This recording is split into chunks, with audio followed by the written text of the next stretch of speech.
2 கொரிந்தியர் 5:17 இப்படியாக இருக்கிறது. இப்படி இருக்க ஒருவன் கிறிஸ்துவுக்குள் இருந்தால் புது சிருஷ்டியாய் இருக்கிறான், பழையவைகள் ஒழிந்து போயின, எல்லாம் புதிதாயின. ஆமாங்க, இன்றைக்கு கர்த்தராகிய இயேசு உங்களை பார்த்து சொல்கிறாருங்க, நீங்கள் விசுவாசிக்கும் பொழுது நீங்கள் உங்களை என்னவா பார்க்குறீங்க அப்படின்றது ரொம்ப முக்கியங்க. இன்றைக்கு நீங்கள் உங்களை ஒரு தரித்திரனாக பார்த்தீங்கன்னா நீங்கள் தரித்திரனாக தான் ஆவீங்க.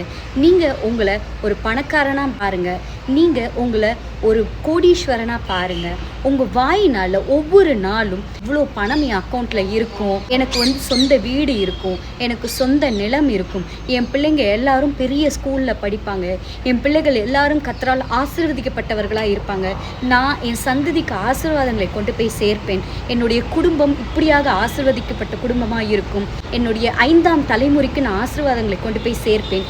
இப்படி நீங்கள் உங்களை பார்க்க கண்டிப்பாக நான் சொல்கிறேங்க, ஒருவன் கிறிஸ்துவுக்குள் இருக்கும் பொழுது அவன் புதிய மனுஷனாக இருப்பான்.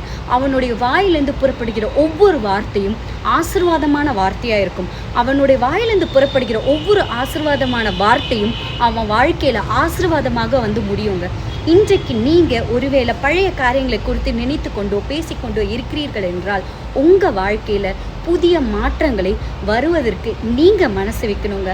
உங்கள் முழு இருதயத்தோட, இயேசுவே நான் மனசு வைக்கிறேன், என் வாழ்க்கையை மாற்றுங்க, என் சூழ்நிலையை மாற்றுங்க, என் குடும்ப பிரச்சனைகளை மாற்றுங்க.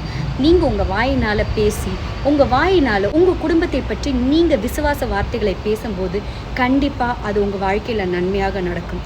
God bless you.